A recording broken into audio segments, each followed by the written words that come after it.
Whatever is rewarded, people want to do that. If you reward a wrong principle, people want to do that. If you reward the right principle, people want to do that. So, humility means not being anxious to receive honor. No desire for pratishtha. Desire for becoming famous. Desire for being more honored.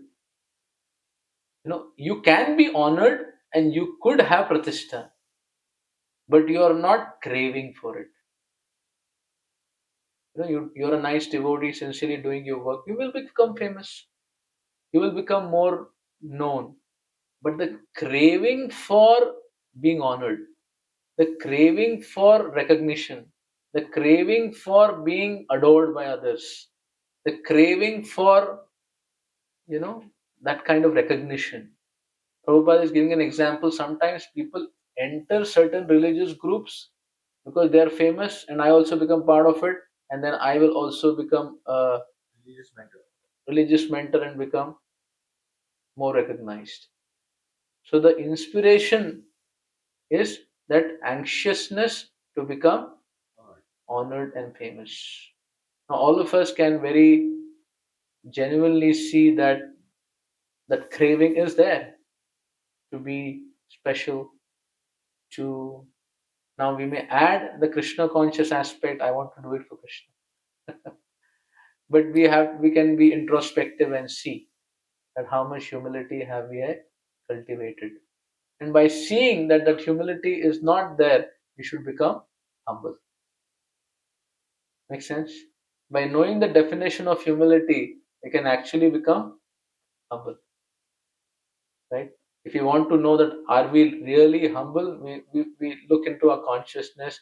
Are we looking for prestige? Are we looking for honor and respect? Right? You can get it, no problem. But don't crave for it. Right? So craving for that is pride or the anti-humility. So in our field of activities now, what is the application?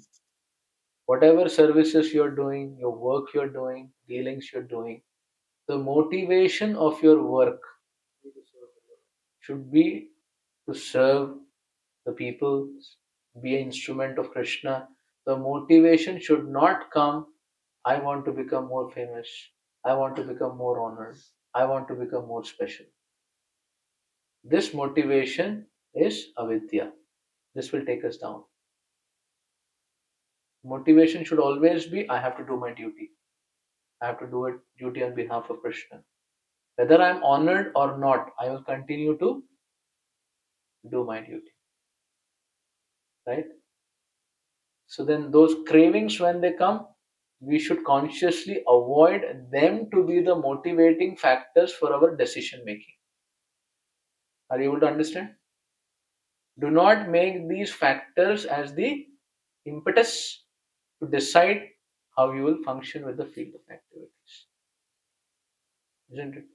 Now somebody honors me, I will favor him. And somebody does not honor me, I will keep him in distance. No. If somebody is right, somebody is wrong, then he should be. Even though he may not honor me so well, no problem. But he is dutiful. He has to be regarded. And somebody may honor me but may do wrong. He has to be dealt duly. Not that because he is nicely putting makhan and making me feel special, I will not give him discipline and improve him. This question came in my mind at the moment. Is one like if I'm speaking about you, the persons who are sitting here, in amongst us also there might be some more dedicated people, some less dedicated people, and outside people who are not at all dedicated. When you are teaching them, also not interested, they are looking at the mobile, they are not interested, listening, but it's okay, it's okay. So in your eyes, you don't differentiate even one person. How can I be? I'm not so pure. At least, at least, sometimes it happens. It's a nice question you put it. Sometimes if I'm giving a class and imagine they're cold, cold. They are not reciprocating. It's like they're dead. They're into their own world, you know. So then I may get discouraged. Who am I speaking to, right? But then I should not let that discouragement to, you know, not inspire me to help them by telling them something. I have to do my duty even if they are not going to honor me so much for my message. I have to give the medicine. So sometimes you may discourage, okay, this place I will not speak because they're cold. But if I have an opportunity and they're ready for some audience, I give them Krishna. If I'm too worried about where my fan following and my viewership is more and where it is less, that means I'm getting motivated by avidya. So many times, what I can say is, I can see that coming in the top of my consciousness. And then if I'm alert, ठीक है ऐसा लग रहा है but अपनी duty करके जाते हैं मेरे को अच्छा नहीं लग रहा है मतलब we feel bad if you're humble मतलब it's the infection no if the craving is not fulfilled we are unhappy so our mood becomes disturbed that I was not honored but then by studying this verse you understand this is a sign that I'm proud right I'm feeling bad that I'm not honored but this is my disease this is not my sadness there's a difference between being like it's my disease that I'm craving for that is why I'm feeling sad so then I should say hey become humble Krishna is making you humble accept it so that's how a devotee because he has knowledge see when you have knowledge it's like a torchlight the more knowledge you have you can navigate the path more easily you can see the road ahead and you don't get captured. And on the other hand, Prabhuji, one side is Yash Prabhu and one side is Krishna Prabhu. And both are serving you, but in some point of time it comes that somebody is serving more, somebody is serving more. Not to you, to Krishna. So, but to in your eyes, does it differentiate? Yeah. See, affection and exchanges are very natural, right? If somebody is going to be, engaged with us with more affection, we definitely reciprocate. But that does not mean we will not reciprocate with the other person if he wants to exchange similarly. Next is what I'm saying. We don't differentiate, but if somebody loves us more, we become more engaged with them. It's very natural. There's nothing wrong about it. But then, if we demean somebody and look upon somebody, Avoiding somebody. Then that would be a wrong aspect. That's how you see these principles of dealing with the people, work, everything. These Krishna conscious principles can make you so minutely precise, And when you put these elements of humility, you will see everybody becomes endeared to you. As you rightly said, people don't mind your dealings, but then if you deal in a biased way, people become very disturbed. You've seen that? You deal people in a very, a clear way, it's okay. But then you favor someone, you don't favor someone, and you're like, my man, your man, this man. That. So then you will see immediately you create politics in your whole arena. Mera tera. Right? So the politics gets created because of the difference that is within you that you bring it out and create the environment. If you're conscientious, then the environment will not become like that. At least the people will not thrive to do it. They will know this environment, this is not rewarded. And whatever is rewarded, people want to do that. If you reward a wrong principle, people want to do that. If you reward the right principle, people want to do that. Right? So these are all qualities which we are discussing, and you can contemplate for yourself, because in your life you are dealing with situations where all this knowledge Krishna is teaching us. Next one. Yes, that's true. Non-violence is generally taken to mean not killing or destroying the body, but actually non-violence means not to put others into distress. People in general are trapped by ignorance, the material concept of life, and they perpetually suffer material pain. So unless one elevates people to spiritual knowledge, one is practicing violence. One should try his best to distribute real knowledge to the people so that they become enlightened and leave this material entanglement. That is non-violence. Yes. Ahimsa. What is it? Just one point before we go to the next point, that our desire for prestige is there. Very difficult to give it up.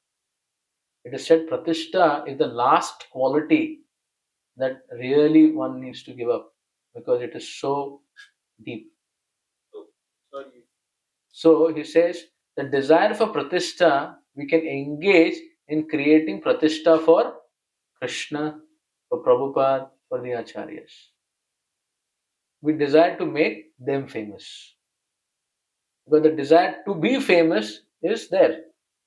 So you can use that desire to make them famous. We are trying to become famous so that through that we can make Krishna famous. Make sense what I'm saying? उस उस भाव को आप कृष्ण को famous बनाने के लिए use कर रहे हो. In that way it will get engaged. But still it is subtle.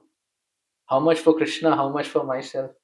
Again, that's an internal accounting that you got to do.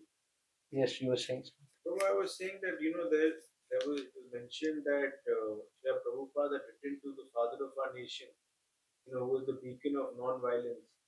Very rightly so, that actually the word non-violence has been wrongly interpreted and explained to generation after generation. Killing the body. Yes. So it's a very nice example. Wonderful. And it's a very nice explanation. Yes. About the word non-violence. And Prabhupada always would speak on this and say that this is not the absolute principle. He said if somebody comes to attack you or harm your family, then what are you supposed to do? No, but Prabhu, the question, the deep science here is that today, unintentionally, unknowingly, we are all non-violent. We are all violent in some aspect or the other, and especially, leave people in power, leave politics aside. That means 100% of all politicians are violent because given geopolitics, war situations, statements, so and so, unknowingly you're causing distress to lakhs and crores of people. Yes. So technically you're preaching violence. Yes. So the word non-violence has been misinterpreted generation after generation. That's true. But if you know the deeper import of it, then we can practice that.